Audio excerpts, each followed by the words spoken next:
नमस्कार। आपका बहुत स्वागत है आज के कार्यक्रम में। सुबह सुबह डे यदि जन्म लग्ने, सुबह सुभाख्यो भवतस्त दानीम। इस श्लोक का क्या अर्थ है ये आपको हम बताएंगे आज। और शुभ कर्तरी योग और पाप कर्तरी योग ये कैसे बनता है जन्मांक में। भवत इस्तदानी सुबह सुबह है, जैसा कि शब्द से स्पष्ट हो रहा है, यानी कि शुभ। जब शुभ ग्रह शुभ भाव में होते हैं, लग्न में सबसे शुभ भाव लग्न ही तो है। तो जब शुभ ग्रह लग्न में होते हैं और क्या करते हैं, तब ये शुभ योग का निर्माण करते हैं। उसी तरह से जब सुबह सुबह डे, तो जब पाप ग्रह यदि लग्न में विराजमान हो जाते हैं तो क्या करते हैं, पाप योग का निर्माण करते हैं। और जब शुभ ग्रह और पाप ग्रह दोनों ही जब लग्न में विद्यमान हो जाते हैं तो शुभ अशुभ योगों का निर्माण करते हैं। आज आपको हम पाप कर्तरी योग और शुभ कर्तरी योग के बारे में बताएंगे। देखिए, ये कोई सभी ग्रह के साथ हो सकता है। तो ये शुभ कर्तरी योग कब बनेगा? शुभ कर्तरी योग तब बनेगा जब शुभ ग्रहों के मध्य में कोई ग्रह आ जाता है। उसी तरह से पाप कर्तरी योग बहुत खराब, ये जैसा कि नाम से भी स्पष्ट है। शुभ का मतलब हो गया वो शुभ योग हो गया, और पाप कर्तरी योग जब कोई पापी ग्रह, पाप ग्रह माने गए हैं सूर्य और मंगल। हालांकि उनको देव में स्थान दिया जाता है कि देवता की तरह पूजा होती है, लेकिन काफ़ी क्रूर है ना, निर्णय करते हैं। मंगल भी मार देते हैं, मार काट लड़ाई झगड़ा करते हैं, तो इस तरह से इनको माना जाता है। और सूर्यदेव कैसे होगा?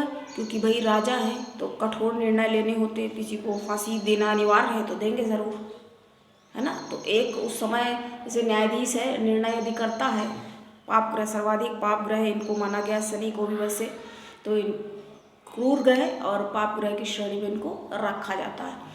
तो क्या होगा, जब इनके मध्य में अर्थात सूर्य और मंगल के जब मध्य में कोई ग्रह फंसता है, कोई भी ग्रह, तो वो पाप कर्तरी। उसी तरह से भाव के लिए भी हो सकता है। मान लीजिए एक कोई आपने जन्मांक अपना उठाया, देखा आपका कोई एक स्थान खाली है, मान लीजिए उसके एक तरफ में कोई ग्रह बैठा हुआ है और एक खाली है, उसके एक तरफ में कोई अगला ग्रह बैठा हुआ है, और वो दोनों ही ग्रह जैसा कि हम आपको बता रहे हैं क्रूर ग्रह है या पाप ग्रह है, तो क्या होगा, तो होगा ये पाप कर्तरी योग का निर्माण होगा। तो इस तरह से इसको हम समझेंगे। और शुभ कर्तरी योग का निर्माण कैसे होता है? जब कोई शुभ ग्रह, जो कि हम आपको पहले ही बता चुके, गुरु और शुक्र, बुध और साथ में चंद्र को भी शुभ ग्रह के श्रेणी में कुछ कंडीशंस में रखा गया है। जैसे एक तरह से जब मजबूत देखे, जब भी चंद्र होता है तो खराब ही होता है। अब मान लीजिए किसी का बहुत डिग्री का चंद्र है और है के मध्यम में, तो उसको बड़ा दुख, उसको बिल्कुल जकड़ के जैसे के रख लेते हैं। तो शुक्ल पक्ष का वैसे कि अच्छा माना जाता है, क्योंकि उस समय उसमें एक ताकत और शक्ति, उसको रोग हो गया था ना क्षय का, वो कहानी क्या है वो हम आपको फिर कभी बताएंगे।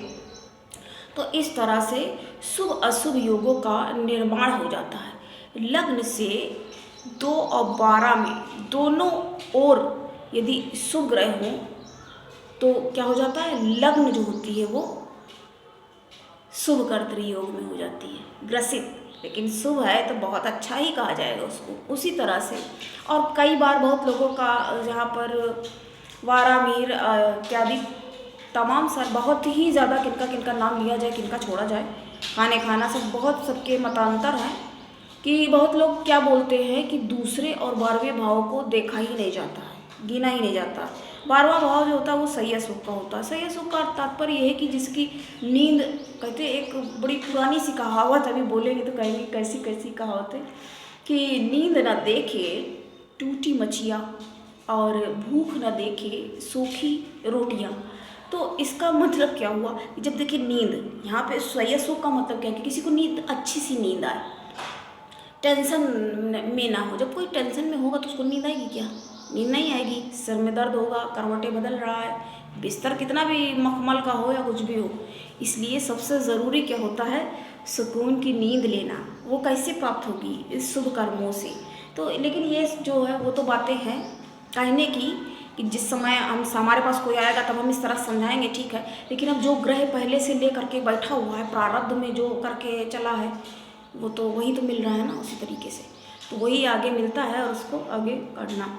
वही इसी तरह से अगर दोनों ओर पाप ग्रह बैठ जाते हैं तो ये पाप कर्तरी योग में लग्न फंस जाता है। लग्न अर्थात आपका तन। तो क्या होगा, पापी ग्रह क्या इनके अधीन है? इंसान की क्या है बिसात, किसी की क्या बिसात है?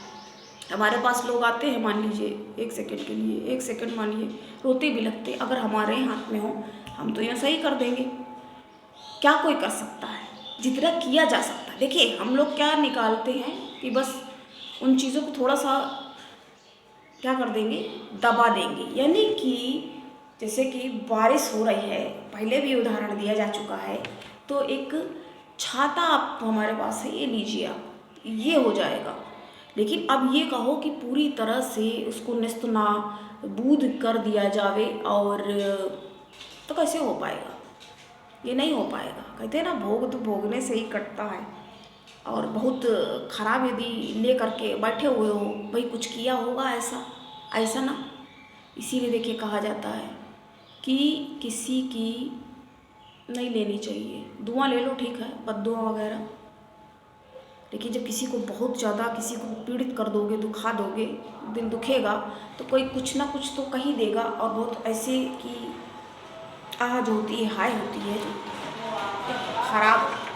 खराब मानी गई है। तो वही बात हमने आपको बताई। क्या होगा, तन को, शरीर को फिर पाप कर्तरी दुर्योग है, ये नाम से स्पष्ट है जैसा कि। तो इसका मतलब क्या है, संघर्ष की। तो ऐसी ऐसी सर्कमस्टांसेस टफ क्रिएट हो जाएंगी कि समझ में नहीं आएगा, कि कर्तव्य विमूढ़ परिस्थितियों का निर्माण हो जाएगा। इसका तात्पर्य क्या हुआ, ये संस्कृत का है, ये शब्द 12th में था ये, कि कर्तव्य विमूढ़ स्थिति, अर्थात कि क्या करना है, जाना है कि नहीं जाना है, कि क्या करना है। सांप है सामने कि रस्सी है, इसको पकड़ के ये बांध दे सामान, ये सांप है, इससे डर रहे, क्या करें? ऐसी स्थिति, मतलब ना आगे कुआं पीछे खाई, मतलब समझ में ही नहीं आई बात ही नहीं समझ में आ रही है कि कैसी स्थिति बन चुकी है। तो इस तरह की सिचुएशन क्रिएट होती हैं पाप ग्रहों के द्वारा। तो एक ही बात कहेंगे, अब यहाँ पर वाणी को अपनी विराम देते हैं एक बात के साथ, कि शुभ कर्म करते रहिए। कहते हैं ना, नेकी कर दरिया में डाल। कहने का तात्पर्य ये है कि जब अच्छा करते रहोगे तो अच्छा आएगा। जब अच्छा किया नहीं है ना, कितने सारे हैं, तो राम नाम, चाहे राम नाम लें चाहे कृष्ण नाम लें। वैसे भी कहा जाता है कलयुग केवल नाम आधारा। इतना तो बहुत लोगों को मालूम ही है कि सुमर सुमर नर उतरे पारा। तो ईश्वर भक्ति नाम यही एक सहारा मात्र है। इतनी सारी विपदाएँ और आपदाएँ जब सामने आती हैं तब समझ में आता है कि हाँ भाई गलती, तो बाद में समझ में आ गया क्या मतलब है ना। तो जब जागो तभी सवेरा। आपको अगर मेरा वीडियो मिल रहा है तो इसका मतलब है कृपा है ईश्वर की।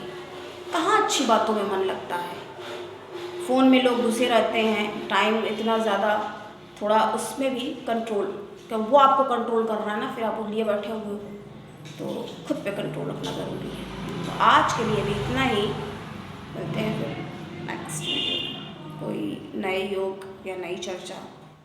और हाँ, जन्म कुंडली अध्ययन अभी हम फिर से करते हैं। अभी ये काम थोड़ा सा इस टाइम पे रुका हुआ है। आज के लिए इतना ही, मुझे दीजिए अब इजाज़त। फिर से उपस्थित होंगे कुछ नई जानकारी के साथ। नमस्कार, जय श्री कृष्ण।